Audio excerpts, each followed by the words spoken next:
السلام علیکم ورحمۃ اللہ تعالی وبرکاتہ. محترم سامعین، زموږ نننی ویډیو د رمضان المبارک په میاشت کې د عمرې کولو د فضیلت په بیان کې ده.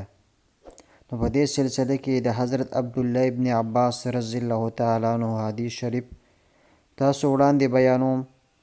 حضرت عبدالله ابن عباس رضی الله تعالی عنه بیانوي چې یو پیرا رسول الله صلی الله علیه و آله وسلم د انصارو یوې زنانې ته وفرمایل چې کله د روژې مبارکه میاشت راشي نو په دې کې عمره کوه.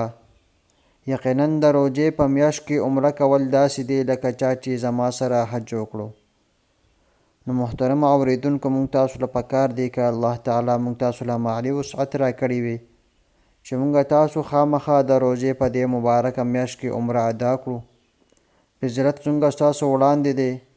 فضیلت یې داسې دی لکه چې چا د حضرت محمد صلی الله علیه و آله وسلم سره حج وکړو.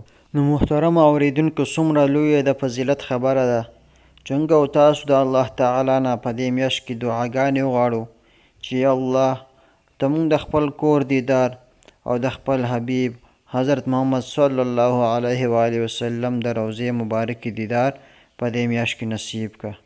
آمین برحمتک یا ارحم الراحمین.